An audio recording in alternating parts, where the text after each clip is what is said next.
Welcome to another episode of OCSN Live. I'm your host, Sheik Styles. So glad that you could join us tonight. We're going to be talking about a bunch of different stuff. We're going to talk about the Eagles and their exciting 3-0 start. We're going to talk about the Phillies and that wild card race and how, don't worry about it, they're going to make the playoffs, okay? Just relax. They will. We're going to talk a little bit of Flyers too, a little bit of Sixers as well. And, of course, especially for all my betting friends out there, talk a little college football. Before I get into any of that, definitely have to thank all of our sponsors as well as all of the other podcasts that are part of this network that help everything be possible, including our friends at Righteous Felon, at Lugaroo, our people at Norse Beards, and of course, a special shout out to our friends over at Buffalo Bayou Brewing, Neshaminy Creek, Sterling Pig, and Lone Oak. Why? Because if you didn't know, today is National Drink a Beer Day. Many would argue that that's once a week, but specifically today, you should go and enjoy yourself some suds. So we're going to ask some questions about that too. But first and foremost, what we're going to do is we actually have a couple guests that are coming on. We're actually going to start with a little bit of college football and my man, Tyler. Tyler, how are you, buddy? Good. How are you? Thanks for having me on. Right. Yeah, no problem. Tell everybody what you do, because I know you're on like a few different shows, time slots. Get that promo in right now. Yeah, I'm on actually 3 shows on the network right now. Sports Scramble is our main one that goes live on Sunday nights. Monday afternoon is CFB Coast to Coast, and then on Tuesday nights is SEC Talk. Wonderful. Okay. Now, let me ask you, because college football has been wonky. In your opinion, the biggest surprise, whether positive or negative? I think it's got to be the Kansas Jayhawks. That is easy. I don't think no one even had this team even win 4 games this season. I mean, this was a team a couple of years ago. I mean, Les Miles was their coach. I think they finally found, the right guy for them, Lance Leipold. He's been doing a fantastic job. And Jalen Daniels is a guy that needs to be put on everyone's radars. And he might even be a dark horse pick to win the Heisman if, Kansas can run the table in the Big 12, especially. I know, hold off the brakes. I know that's probably not going to happen, but I'm buying into this Kansas hype right now. Okay, now if I know we had your partner Chet, he had tweeted out something about he thinks his like number one bet. And spoiler alert, me and Chet do bets that come up on Thursday, Friday, Saturday on Twitter. He's picking Kansas +3, and he thinks that really the line should be -3. I forget they're playing Iowa State. Yeah. I mean, first and foremost, Kansas, Duke, sellout, and it's football, not basketball. That's crazy. But you think really Kansas can make some noise and possibly win the Big 12? I mean, I think the Big 12 is open right now. I mean, we just saw Kansas State go on the road to Norman and beat them. And then I think the one matchup that's really going to set off the Big 12 is going to be this weekend between Oklahoma State and Baylor. I think that those are going to be the 2 top teams in the Big 12. And you also have TCU, who's the other undefeated team in the Big 12 against Kansas. They'll host Oklahoma this week. So I think that the Big 12, I think it's pretty much up for grabs for anyone right now. Okay. We actually have our buddies from the fan line on, Vince, and I'm actually going to bring him in here. Now, Vince, let me ask you, because obviously Tyler, Sports Scramble, they study college football all the time. You're kind of like me, man. You just watch it. Is there something that jumps out to you this college football season thus far that's like a huge surprise? I would say Notre Dame. They've really not figured it out, and I've actually talked to a few people. I'm like, they just need to put the 3rd string in at this point because that kid is not really doing all too well. It's crazy. Notre Dame did this huge hype video before the season started, and they reenacted this whole scene from the Hangover. They had, the Golics in there and all that, and man, did that age horribly. But I will say it was a pretty decent win that they had this past week when everybody was doubting them against North Carolina, including Chet. This whole segment's going to be about how Chet's bad at picking stuff. So, but so I mean, maybe Notre Dame's trending up, but I think this is. I mean, there was talks of Notre Dame not even going to a bowl game, and it's going to be rough because they still have to play USC and they still got to play Michigan. And speaking of Michigan, I guess I'll suppose it's to both you guys. Tyler, I'll start with you. what's your thoughts on the Big Ten with Michigan, Ohio State, Penn State? Is it really just a 3-horse race? Is it not even that much? Do we need to even look at Iowa, who scores 4 points offensively a game and still wins? No, I'm not even really looking at Iowa. I think the other team that a lot of people should focus on is Minnesota. I mean, they're a team that's 4-0. They just went on the road and beat Michigan State 34-7. I mean, we look at the stats. Minnesota is ranked in the top 5, both in offense and defense. But I mean, we really saw this past weekend with Michigan. I mean, the 3 games that they played in the season was UConn, Hawaii, and Colorado State, and they weren't good. And they struggled against a Maryland team that's very physical on defense. So I think that it's a 3-race team right now, Penn State, Michigan, and Ohio State, but I wouldn't really count out Minnesota in the Big Ten West. By the way, UConn, Hawaii, Colorado State could possibly be 3 of the top 10 worst teams in the nation. Like, no joke. Vince, what about you, man? I know, obviously probably check out a little Penn State. So Big Ten ends up on the TV sometimes. Anything surprising to you out of the Big Ten, or anything else that you've been seeing beyond Big Ten? Nah, I always thought that Iowa and Hawaii never really had a good football team. I've always, the years I've paid attention, I've never seen anything. Penn State does have a good back end of their season run where they do end up getting, even in a bad season, they end up pushing their way back into the playoffs. Yeah, I mean, it's weird. Iowa always seems to kind of win games that you feel like they shouldn't win. It's been a long time since. I mean, Iowa beat Nevada 27-0. Nevada's also a bottom 10 in the nation team, in my opinion. But Iowa always seems to win games that you're like, that felt like a loss every single week for years. And Hawaii, I mean, it's been a long time since June Jones was there, and they had the high flying Hawaiian offense and that kind of stuff. So that's no surprise. But it is nice to see live college football at midnight on the East Coast. So Tyler, I will ask you: is there, beyond your Power 5 conferences, is there a team in that group of 5 or even beyond that we should really be looking at?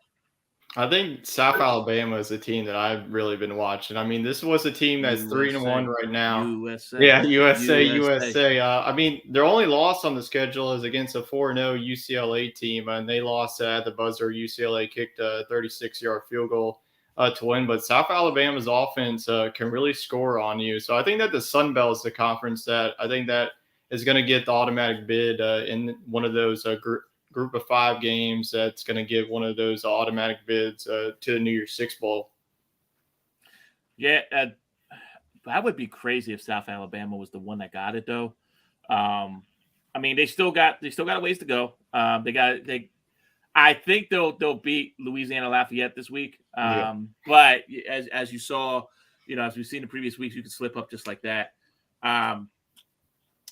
Vince, anybody that maybe that you've seen that maybe you have some questions about or anything just college football wise? I know you, like you said, you don't watch it that much. Nah, I've seen a couple West Virginia games, and I don't know, I'm always excited to see them. So let me ask you, and Tyler, tell us a little bit about West Virginia. We saw that game against Pitt. That was a classic. And then West Virginia I thought they were going to have this really decent offense, and not so much.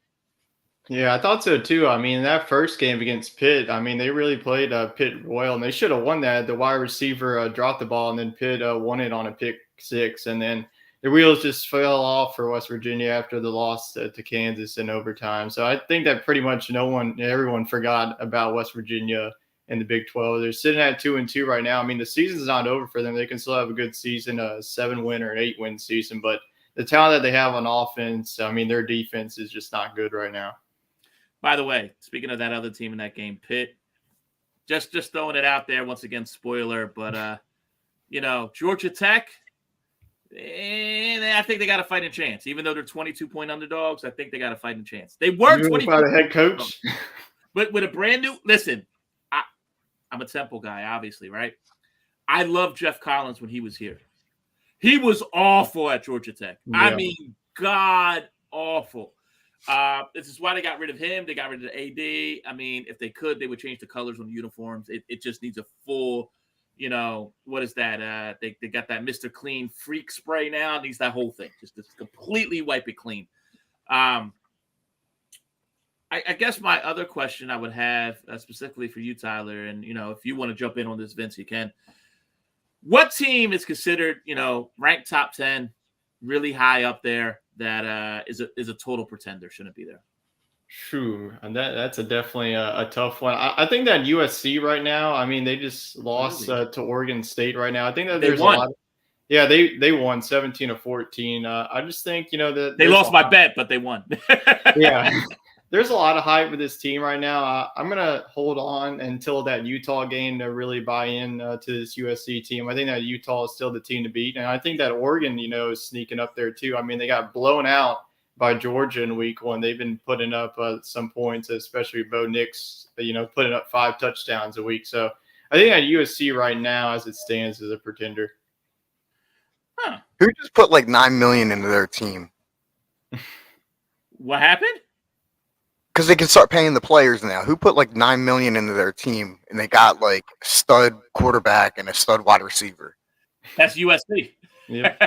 They got the USC got the coach from Oklahoma, Lincoln Riley, and they grabbed the quarterback from there, and they grabbed the wide receiver, Jordan Addison from Pitt, who both I think will end up be playing on Sundays and significantly. So That's the pretender. To me, they're top 10.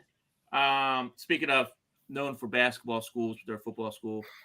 All this hype about Kentucky and their QB, man. I just don't. I'm not buying it. I'm sorry. I would be surprised if they're top 15 at the end of the year, and it wouldn't surprise me if they're out of the top 25.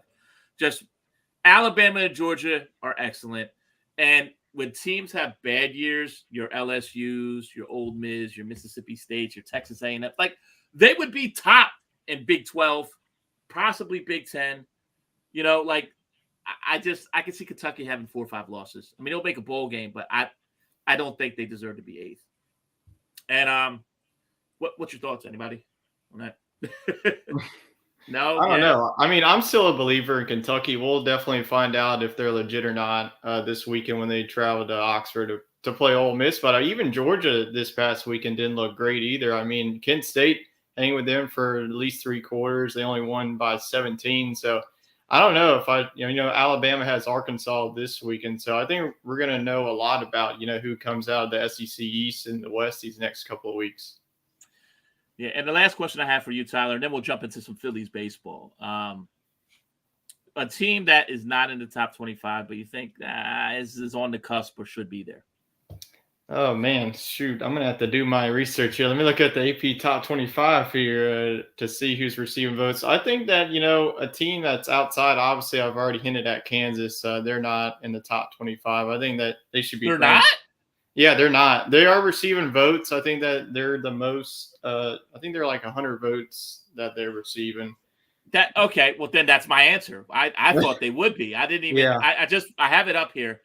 See, I was thinking Washington State, even though I'm thinking James Madison, honestly. I mean, I know that they're ineligible for the Sun Belt title this year because of their transition from the FCS, but I literally said to every one of my coaches that James Madison was going to go into Boone and win App State because, I mean, James Madison was a powerhouse program in the FCS. They won multiple national championships, and, I mean, they're going to be the App State of the Sun Belt. So I think, James Madison's receiving 4 votes right now. If they can continue to pile up the wins, they could be in the top 25.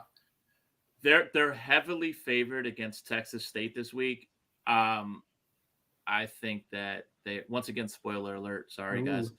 I think Texas State has a chance to win outright. Will they? I don't know. I think Texas State will keep it close. Appalachian State last week, I think, was just gassed. James Madison's a good team. They're 3-0. That's not a fluke. But I think that as the season goes on, you're going to see some of the cracks there. So now, as I mentioned, we're going to switch to baseball here. Tyler, you mind sticking around talking a little baseball? Yeah, I'm down. All right, live look from the wild card race in the NL.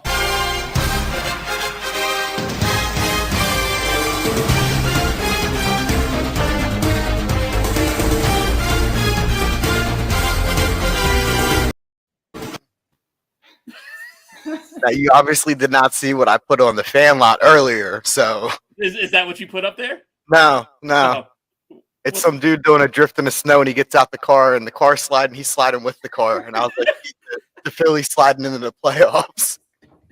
dude, what is going on? What is going on with these guys? Why can't they beat the Cubs? What is going on?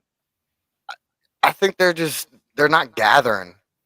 They've been separated for so long that now that they're finally together, they have to learn how to be a conjoined team again. You know, like we got Nicky back in the lineup, and I'm hoping by the end of the season they're hitting like a baseball team and not like an individual. Yeah, I mean, it's so frustrating because if everybody clicked on all cylinders, and I know you can say that about anybody, any team, but this team in particular, if you had the pitching doing well, the hitting doing well, the fielding doing well, because all have shown that not only can they do well, they can actually shine. If we could just get them just doing well, I think this team actually could win the World Series. And now we're concerned that the Brewers are 2 games back. I mean, go ahead. I'm not sweating the Brewers. They have to do some phenomenal shit for them to be able to get and take our spot. Yeah, I mean, they end this. My concern with it only being 2 games is we end the season against, Houston, and they end the season against, I believe it's the Diamondbacks. I know they have 3 against a inferior foe. So, I mean, it's once again, I'm not trying to say that it be scared, but it does concern me a little bit that it's a little tight. You know what I mean? Mm-hmm. Yeah. The Diamondbacks are a bunch of assholes that would do nothing but enjoy knocking the Brewers farther from the playoffs if it was the last 3 games of the season. By the way, Tyler, if you don't know, the Diamondbacks are like the Kansas State of baseball. They're never going to be in the playoffs, but they will knock a few people out. I know all about the D-backs. I mean, that's been a team that's tanked, but whenever they're trying to ruin someone's postseason chances, they're going to do it. So now there is some other races that are going on. Obviously, we talk more than just the Phils when it comes to baseball. If in fact the Phillies, right, we think they're going to hit the third and final wild card. The way the Padres are playing, who the hell knows? Maybe they get the second wild card. I personally thought the best matchup for the Phillies was against the Cardinals. What was your feeling? Would you say that'd be better for them to play the Braves or even the Mets since they're tied right now? Is that me? That would be you, Vince. Yeah. Okay. Yeah. No, actually, I think that's a preferred scenario because the Mets and the Braves have been playing hard against each other, and right now it looks like regardless of how everything plays out, they're going to end up playing each other. So seeing them two, battle it out would be more better for our postseason. And I mean, we have, I think we swept the Cardinals last time in the series, so I'm not sweating the Cardinals. I mean, I felt if we played the Cardinals and then the Dodgers, that's the best chance for us to make the NLCS and let the Braves and Mets beat up on each other, like you're saying, Vince. I have to agree with that. Tyler, you got any thoughts about either the Phillies or just the MLB season in general that you might want to bring up? Yeah, I'm definitely interested in that wild card race. I think, if you're a Phillies fan, I would definitely prefer that the Cardinals because I do not want to be in the bracket of the 1 seed, the Los Angeles Dodgers. They just feel like a team that it's going to be hard to beat at home. I mean, you're going to have the pitching, you're going to have the offense to beat them. They're very balanced and they're very stacked from 1 through 9. Well, it's interesting. So there's only 2 NL teams whose season series we've lost. And as of now, I'm not sure how it is with the Braves. I know we were tied with the Braves at one point. But it's the Mets and the Cubs for some odd reason. Don't know why. So we actually took care of business against the Dodgers. We took care of business against the Cardinals. We've shown that we could keep up with the Braves even in losing efforts. The Mets has been the only one that just seems to have our number this year. And obviously, I mean, I don't think anyone's worried about the Padres, right? That trade kind of blew up in their face.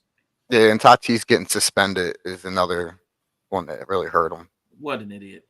Yeah. So, Tyler, did you know that story about Tatis getting Yep. suspended? I've never heard of anybody say it's never surprised. Oh well, I got ringworm medicine from Venezuela. You're in San Diego, bro. For real?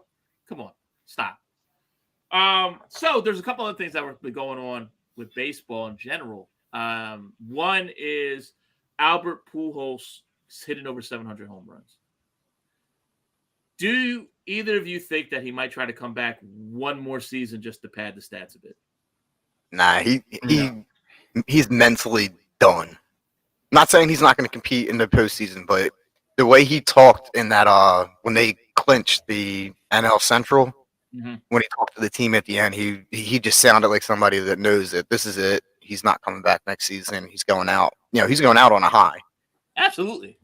And I think, he doesn't have to hit, obviously I don't think he had a chance at, 756 or whatever it is, but it would be nice if he was able to get, was Hank Aaron 714, I think? Yeah. If he could pass that, that would be awesome. Just because you are hard pressed to find someone, unless if you're a Cubs fan, that disliked Albert Pujols. Everybody loved Albert Pujols. Yeah, I was cheering him on the whole time, sitting there checking his stats every time he went up bat. Like, this dude's hitting 700. Another guy whose season's ended, and I think it's kind of sad that he's just, because of the team he plays for, he's been irrelevant for so long. The exception of the All-Star break was Miguel Cabrera. Guy got a triple crown. He's probably one of the best hitters ever. Do we think we're ever going to see a Miguel Cabrera again? Someone like his level? That? Yeah, someone that can hit for power and hit for average, because you don't really see that anymore. To be honest, a lot of these kids coming into the league, like, prime example, look at Nick Maytime. Look how thin he is. Mm-hmm. Compared to the dudes like, Pujols and Cabrera, how they're built. And all these dudes are skinny arms, not really power hitters. You see them going, they're hitting, they're 4 feet off the fence. They just don't have that, that muscle behind the swing where they're going to get it out of the park. I watched the Little League World Series, man. Some of those kids, they look kind of rough, man. I'm like, yo, these kids are hitting at 380. Like, what the hell's going on? Yeah, that's like my favorite time of year when the Little League World Series comes on. Yeah, especially that Hawaii team. They were racing. Now, see, that's the thing. If Hawaii football can get some of those kids, we'd be all right. And Rachel mentions that the magic number is 7. Anything is possible. Like I said, I'm not concerned about the Phils, not at all. But at the same time, you never like to be backsliding into the playoffs. You know what I mean? Yeah, I don't think we're going to be 2 trash cans sliding into the playoffs. So the other question that people are waiting on, which is Aaron Judge. He has 60 home runs, and it's weird because I feel like there's hype for it, but there's not hype for him to try to get 62 and all that stuff. First off, and I'll ask you, Tyler, first, then Vince. Do you think he's going to get 2 more home runs? Because it seems like people are starting to give him the Barry Bonds walk him every time treatment. And secondly, is it even that important for him to have 62 at this point? Yeah, he's definitely in a slump right now. So I don't know if he's going to get it. He's running out of games in the regular season. I think he will get it. And I think it's very important to him, especially, with the Yankees clinching the AL East last night. Against the Blue Jays. So I think that, I think it's just like a mental thing. I think he knows that he's almost close. During college football, ESPN was like, putting on, Aaron Judge's literally at-bats against the Red Sox whenever they're at home. So I think he will get it. I think he'll get out of his slump because the Yankees will need him in the postseason if they want to go deep. Real quick on that. I was at a bar this weekend, and this guy said curse words I never heard before about Aaron at ESPN. And what the hell are you doing? Like it was great. So I'm like, oh, that's a new one. Never heard that one. Okay, Vince, thoughts about Aaron Judge? To be honest, dude, after what ESPN did to me during that Phillies game, I hope he doesn't. When they kept cutting me away from my Phillies game so I could see that douchebag hit a home run that he never did. No, you ruined the experience for me, and I hope he fails.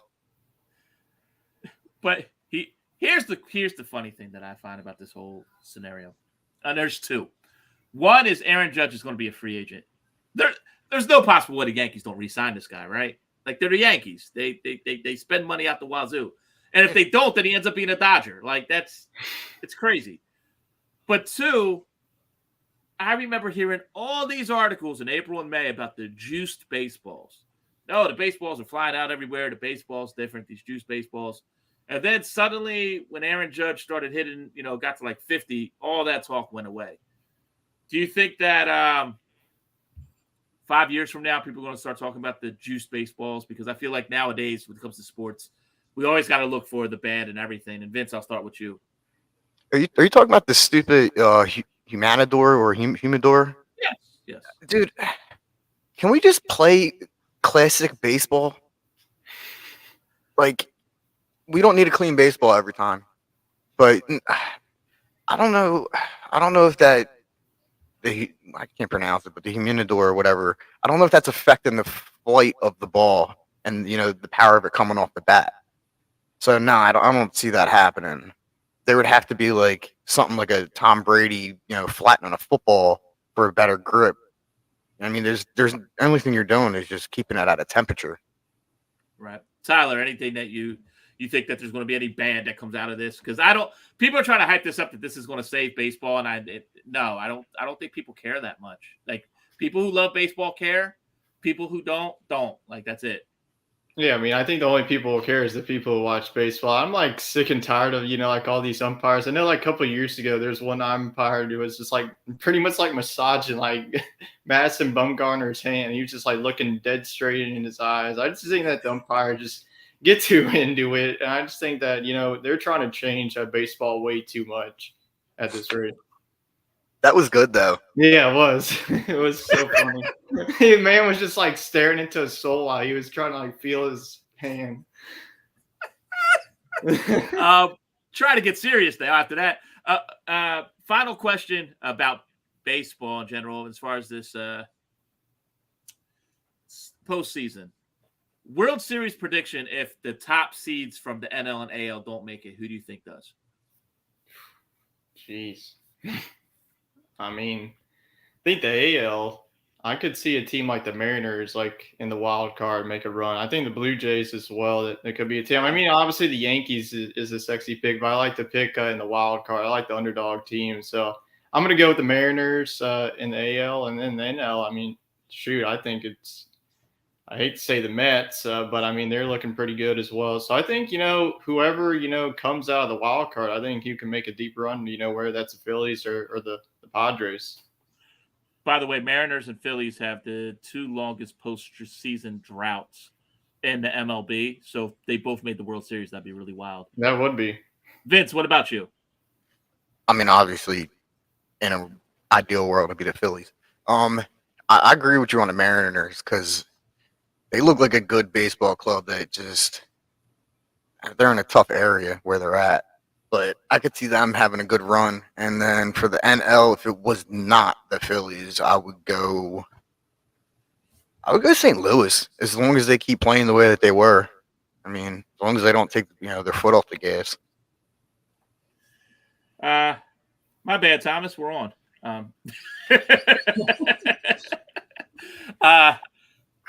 So, with that being said, normally we do a break. I call it the Philly Foodie. And I play something, but I do not have that available.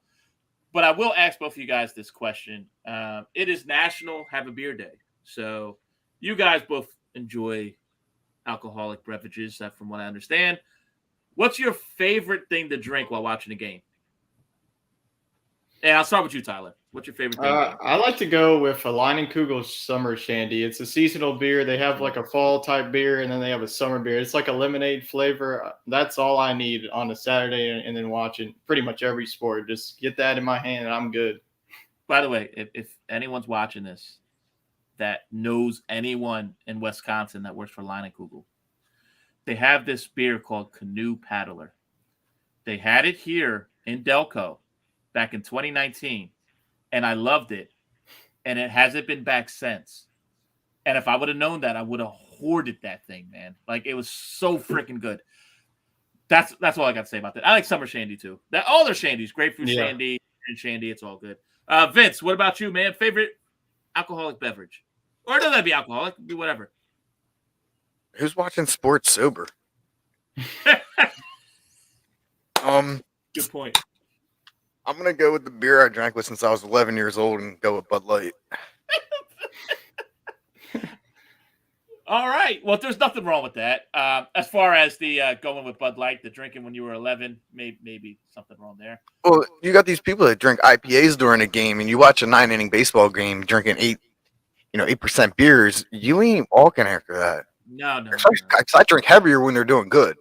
So they start off the game and put 4 runs up. I already got 2 beers back.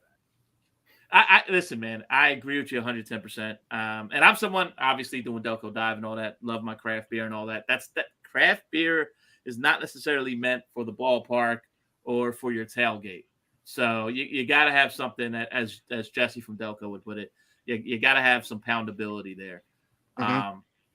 And it's interesting because I've been drinking a lot of the craft beer stuff, your 7%, your 8%. I love that kind of stuff. But I got to be honest with you. I've also been a Bud Light guy. If Bud Light's not available though, and a lot of people like kind of frown on me for this, I'll sit there and drink Yingling while watching the game. I don't mind Yingling, and a lot of people seem to. Yeah, that's normally like my backup. Yeah, like if I go to a place because I don't know why, but Bud Light's like the one where you go to a lot of bars, especially down here, and they're like, "Yeah, we don't serve Bud Light here," and I'm not drinking Miller Lite, so it's Yingling. Well, you know what I find surprising too, and by the way, Bud Light, St. Louis, we speak about the Cardinals and all that. I think they were a big sponsor of the Cardinals for a while. They're closer to us than Colorado, but yet you see a lot of bars with the Silver Bullet Coors Light a lot more than Bud Light. That always was weird to me. It's because of the sales difference. They don't make much on selling Bud Light as much as they do like Coors Light and Miller Lite. That's why I learned that when I started bartending. We can't do certain. Well, we couldn't do specials on Bud Light like they used to do, like $1.50 Bud Lights at the bar or Miller Lights. I meant, but Bud Light has no room like for discounts, pretty much. Learn something new every day. Better beer. So I was going to go to some Eagles talk and some NFL. You guys mind sticking around? Yeah. Yeah. Let's do it. All right, so I'm going to pull this up. There's this podcast that's called The Brothers Kelsey. It's Jason and Travis Kelsey. Travis Kelsey from the Kansas City Chiefs. And they were talking about, if you've been watching the Eagles with their 3-0 start, they have this thing with the Batman cape. Are you guys familiar with this? Yeah. Okay, are you familiar with it, Tyler? Yeah. Okay, so here's the clip from these guys trying to explain it. We got swole Batman, skinny Batman, and fast Batman. Dude, it was That's a good bit. That's grade A stuff from my man Slay. So what about fat? So Batman? now, are you ever going to be able to wear the cape? Listen, are you fat man? Fat Batman? If we score on a screen, I'm getting that cape and I'm being Fat Batman. I promise you that. That is going to happen. The next screen we score on, Fat Batman is going to be on the sideline. The Batman cape, love the confidence, love the energy that these guys are showing, that they're embracing, all of them being great options. And I think it's awesome. I love seeing stuff like that. So Fat Batman, huh? If you had and obviously I'd like to stick with the Eagles, but you can use any NFL player. If you were going to compare an NFL player to a superhero, who would it be? Honestly, since I'm a Saints fan, Drew Brees is my Superman because I really need him because I am so sick of Jameis Winston. So wait, what would he be like? What would be like? What's his comparable? I don't know. To like a superhero. Yeah, like what kind of superhero would he be? Superman. I mean, he saved the day for New Orleans. I mean, it was a city that was in need after Hurricane Katrina. I mean, the Aints were not that good of a football team, and he won a Super Bowl. So, Drew Brees, I owe everything to that man for what he did. Vince, what about you, man?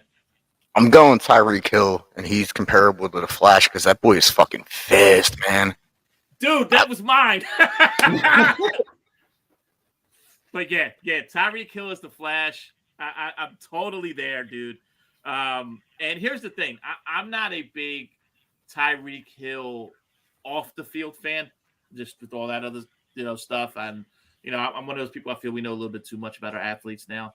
But you can't argue with the man's talent, man. The dude just is incredible. I will say, after the way Jordan Mailata, I wish I had that clip. The way Jordan Mailata pancaked that cornerback this past week. I mean, he just slammed him down and then just flopped on him. I mean, he'd be the Hawk. It's just crazy, just the kind of power that guy has. Speaking of the Birds, though, 3-0, and Tyreek Hill with the Miami Dolphins, 3-0 as well. Which team do you guys think actually are going to be undefeated longer? Eagles. Easy. Yeah. I just think that they have the better defense out of the two. And then, I mean, Jalen Hurts and Devontae Smith is the real deal. Well, I mean, Jalen Waddle and Tyreek Hill aren't exactly chopped liver. Yeah.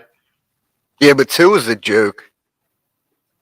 I'm sorry. I know everybody's all praising him, but you're getting 3 good games out of him right now, and it's going to come to that part where it's the 5th game of the season. Everybody's like, "Oh, they're going to go 5-0," and he's just going to completely be back to normal. Okay, and I'm just curious. I just wanted to pull up the Dolphins' schedule because I mean, they play the Bengals tomorrow, and a lot of people are picking Cincinnati to Yeah, because they're wearing all whites, and they are not going to lose with those. Well, those first off, those uniforms are so cool. Have you seen the all white Cincinnati uniforms? No. I'm gonna pull it up for you. These Cincinnati all white uniforms are just so freaking cool. But here's the other thing too. If we go to like kind of analytics, the Dolphins defense was on the field, I think, for like 42 minutes, and then the week before that they played overtime game.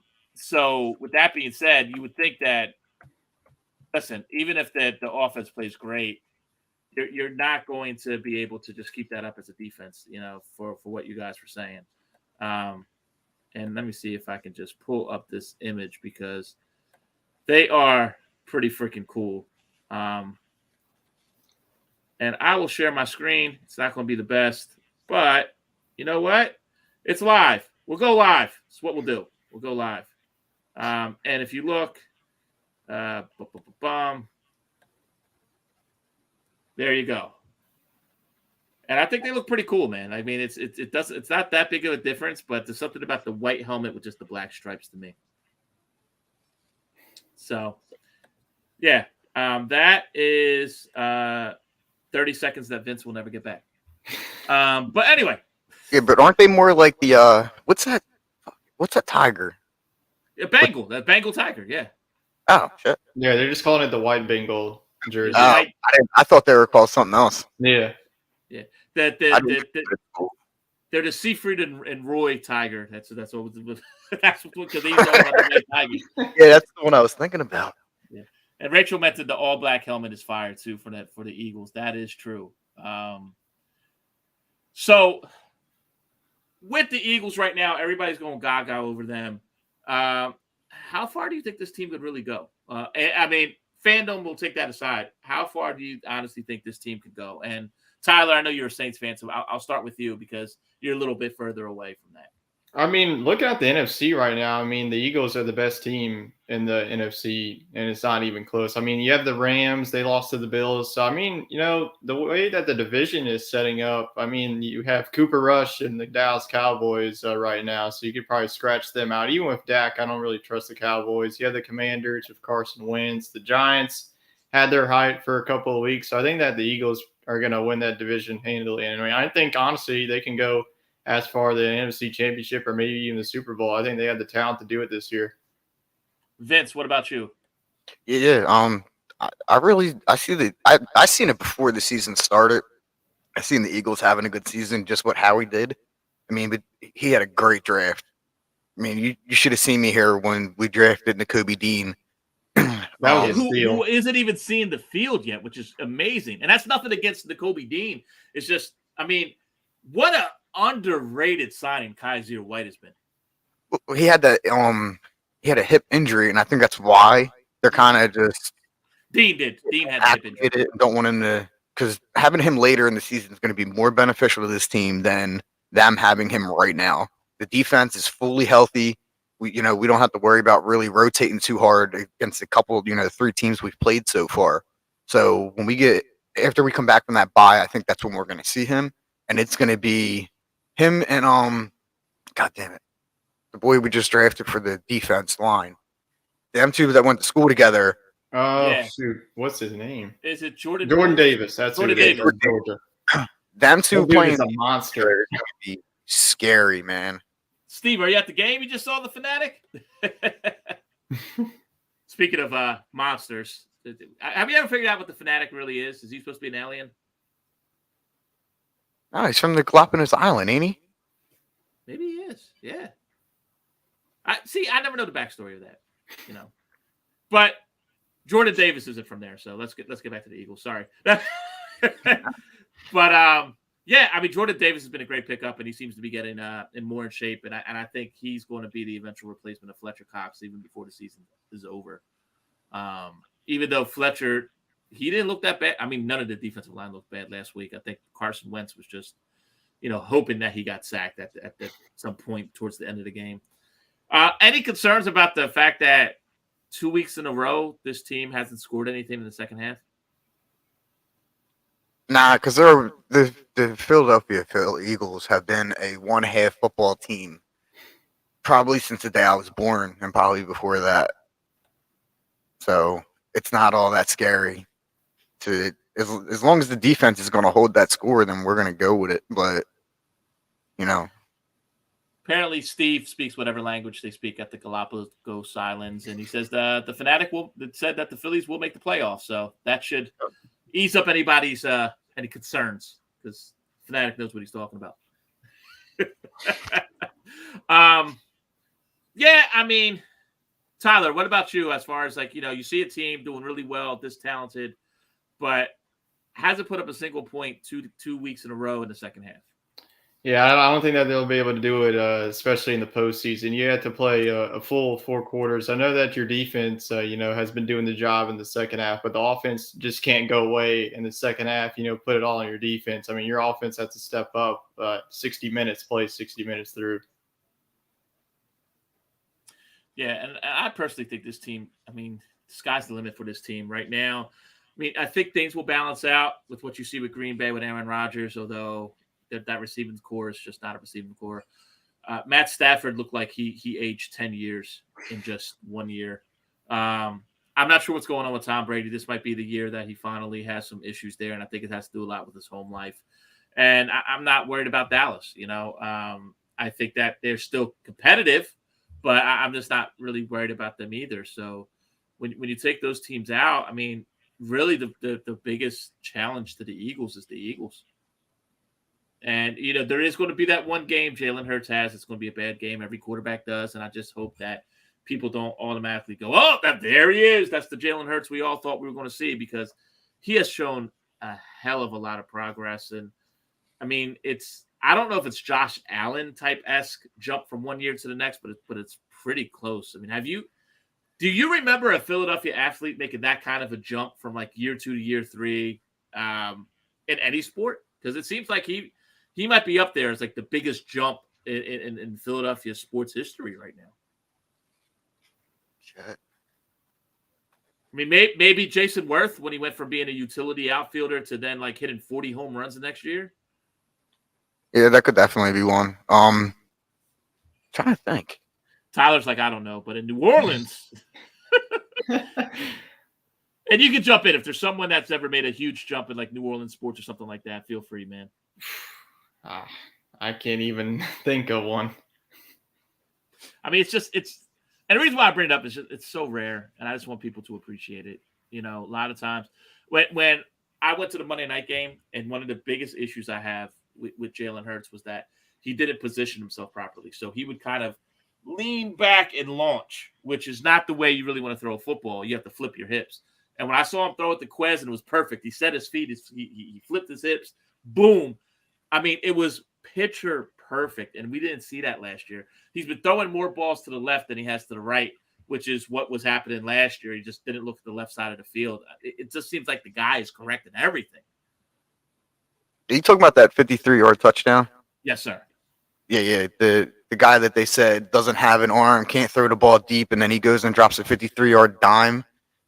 Oh, dude, I think it was more impressive the ball that he threw to Devontae Smith last week. Oh yeah, that was just right in the bucket. Good gracious. But yeah, so one other thing I'll just bring up, and it's not to be a downer, I just don't want us to sound total like fans. Is Miles Sanders. I mean, Miles Sanders is maybe this is the. I can attest to that. He's on my fantasy team. I mean, I feel like Miles Sanders is that guy that's always like, oh, he could have 100 yards rushing, but always ends up with 60. He could have 3 touchdowns, but always ends up with 1 or 0. Is Miles Sanders just meant to be a middle of the road running back who has way more potential than that? And I'll start with you, Vince. Yeah.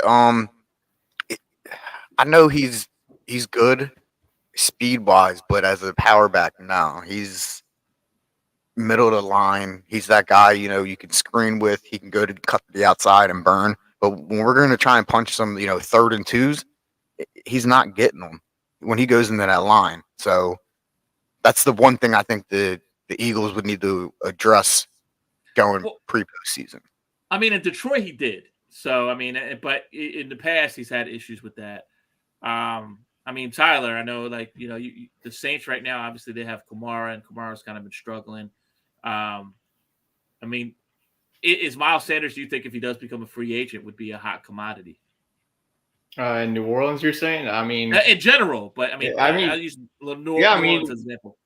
I mean, Philadelphia, look at their running backs. You have Boston Scott and Kenneth Gainwell. I mean, Kenneth Gainwell is pretty much used as your pass catching back, and Boston Scott is used at the goal line. So, I mean, if he doesn't really perform well every week, I mean, who's not to say that Miles Sanders is on another team next year?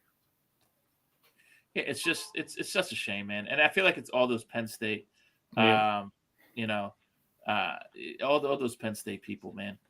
And Steve, you mentioned about who you could talk about doing a podcast on here. You want to talk to Jesse. Jesse from Delco, at Jesse from Delco.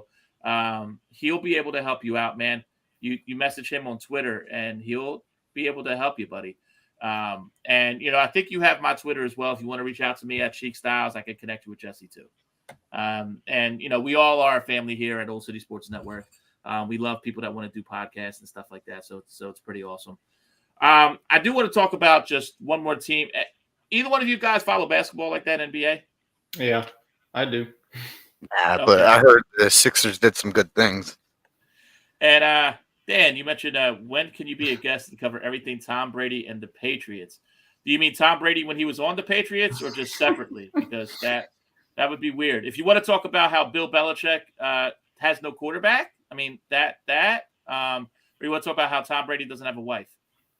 Whichever one. And Dan says NBA blows. I think a lot of people can attest to that comment. So just for you, Dan, we're going to talk NBA. So I did want to talk about something just about with the Sixers. Sixers camp is about to start up. Flyers camp has started up too. And they were talking about PJ Tucker. PJ Tucker is 38 years old, but it's kind of been, muscle, and he's been really excited about joining the Sixers. Something came out about him and James Harden were trying to get with Philly last year. And here's some of the comments here. As a team and kind of these first couple of days, just what is the defensive potential of this team? I mean, Joel said we want to be the best defense in the league. So, yeah, what do you feel like the potential is? Yeah, no doubt about it. That's starting out the season. I think if we're the best defensive team, then we'll be the best team in the league. And that goes without saying. Every year, the top 1-3 defensive teams are always right there at the end. And that's what it's about. We know if we get stops, so we got a chance to win every single night. You mentioned on Media Day, you and James talked about wanting to come here for a couple of years now. What was it about here specifically that made you guys want to come? This guy, I can't remember the guy's name. So, yeah, obviously that was a joke there. Why would you want to be here? And he said, I can't forget the guy's name, Embiid. Here's the thing. James Harden defense has never gone together, ever. Even if you don't know much about basketball, you know that. Is there a possibility that the Sixers could even be a top 5 defense? I don't see it. I don't see it. They're more of an offensive team, in my opinion. Yeah, I don't really follow basketball, but I watch their fucking. I want to say 3 years ago, the last playoff game where the ball bounced and then fell and rolled in, Triple and dunk. they defensively let that game go, and they've been the same from what I've seen since then. And that's what a lot of people say. That was the Kawhi Leonard triple doink. Dan, do you feel the same way about college basketball too? I feel like that's rough if you feel that way about both. And a lot of people say, listen, they haven't got past the second round.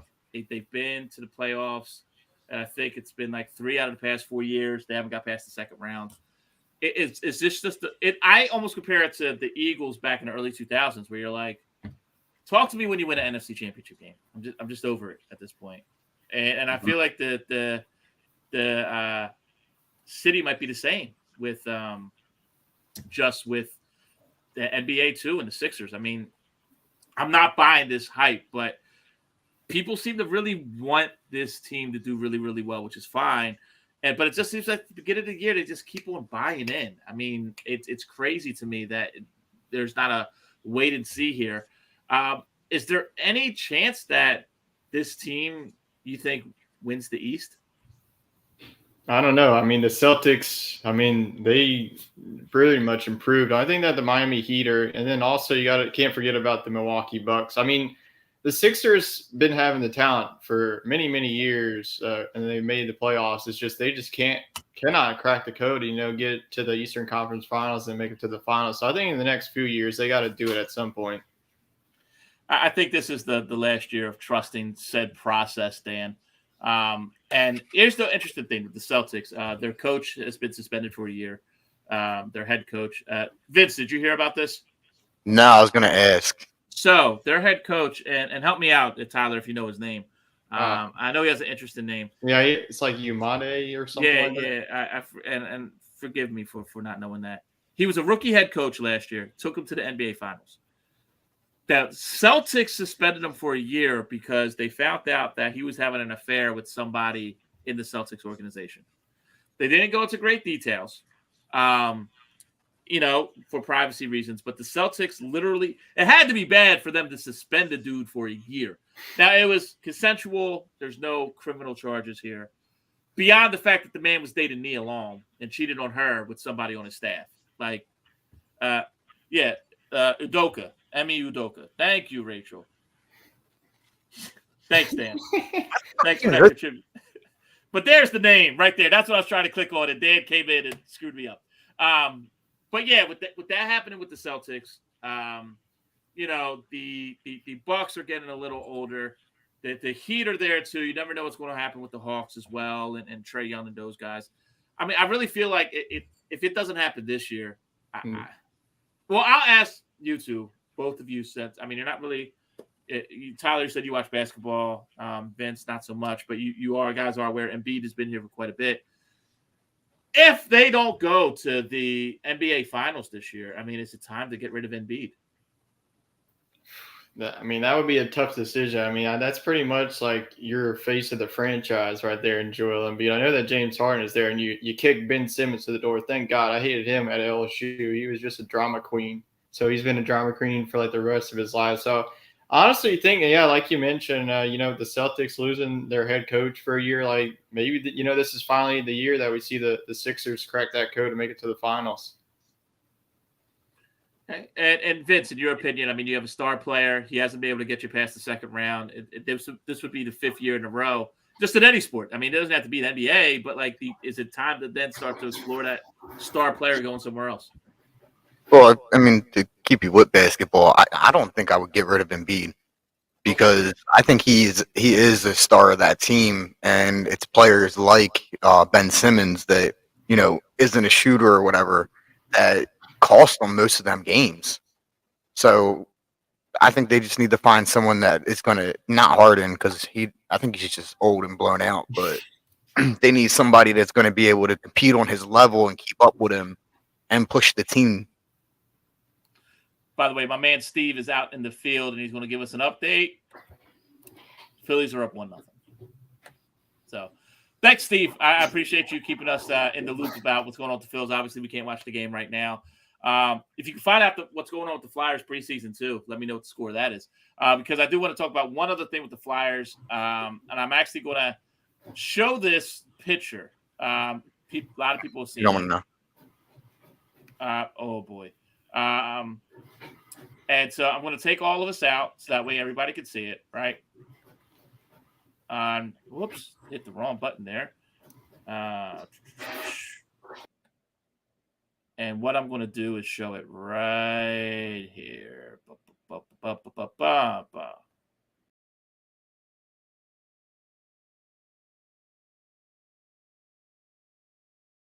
That is a photo of a man being worked so hard at Flyers camp by John Tortorella that he passed out. Guys, you ever gone through anything where you literally just passed out? Non-drinking related. No, I have not. I did run cross country when I was in high school, but I saw like a lot of people at the finish line either throw up or pass out. So that was a sport that I saw a lot of people get very, very sick running 3 miles. Vince, ever worked so hard or did something so much that like you pretty much either passed out or felt like you were about to? I wouldn't say that. I've ran out of my own feet before when I ran track. We had the 100-yard dash, and I ran so fast that my legs actually couldn't keep up with me no more. That's awesome. I actually had a time where when I played baseball, I was running, and I was running so hard that I didn't realize that I was running out of my pants. I was running and my belt broke, and so as I was rounding third, my pants are coming off. So as I slid home, I was safe, but my ass was literally out. Like, it was just like, whatever. Like, so that is that's the story there with that. So, Wait, were you old school? Yeah. Did you just wear a cup? Yeah. Yeah. So yeah, 14-year-old Sheiky. That's why they said I was safe, because he didn't want to tag me with my ass out. I got a lot of embarrassing stories. It just makes up my life, man. But yeah, I mean, I think the Flyers, it's interesting. You know, a lot of people think this team's going to be bad, but they brought in a coach who is known for getting the most out of their players. I mean, what are you guys' feelings on you know, if you have any, about the Flyers? Like, because they're picking them to be the worst team in the league, and I don't think it's that close. Do you guys think that this team is going to be like the worst team in the league? And I'll start with you, Vince. You had any feel on the pulse of the Flyers? Nah, I don't think they're going to be the worst, but they're also not going to be. They're not going to be great, but I see a lot of the young guys on this team, and I feel like they have a lot that they can prove with a lot of, like, you know, the veteran leadership that's been, you know, removed from last season, postseason. So I mean, I could see kids falling in the spots where they're going to be long-term Flyers for a while. And that's not a bad thing, actually, that if you see some kids that end up becoming, you know, kind of staples of the organization. Tyler, I'll ask you, because you mentioned, you know, you're a New Orleans fan. So who do you guys root for in hockey? Well, I've grown up a Sidney Crosby fan, so I run with the Pittsburgh Penguins. That's been my team. It was fun having Tyler on. You're not. I knew that was coming. I knew that y'all wouldn't like me for that. But No, that's okay. So are you a Pens fan? Really? Yeah, I am. Okay. But just in the Flyers, I think that this is going to be a rebuild mode. I'm not going to say that y'all are going to be the worst team in the league this year. There's going to be improvement. I mean, it's not going to be playoff worthy, but I think in a couple of years, I think that y'all get back to the playoffs and really compete going back to the Cup. And Dan, I agree with you. You mentioned these kids today are cuddled, and that now they have a coach that will demand hard work. And I think that is really going to, you know, as they used to say, separate the men from the boys. But I think that, yeah, man, I think it's going to be really interesting to see. One final point, it has to do with the Flyers, it has to do with sports in general. John Tortorella is this no-nonsense guy. He's not afraid to get in your face, yell and scream, so to speak. But really, it's all about hard work. which is why a lot of people, it kind of fits the city of Philly being this blue-collar town. Can you guys think of a time where a coach fit the city just perfectly in any sport? I really liked Pete, to be honest. For the Buchanan? No, Pete Lafayette. Oh, Peter Lafayette. I thought you were talking about Buchanan with the Phillies. I was like, what? Wait. I mean, Peter Lafayette, I liked him too. I think it was just time for him to go. I thought he needed one more season. But I mean, it was a bad time for the Flyers. But I think if he had one more season and a couple of the players that they gained going, I don't know, Dan. Dan mentioned Charlie Manuel. I don't think Charlie Manuel. I think Charlie Manuel was the total opposite of what you think of when you think of Philadelphia.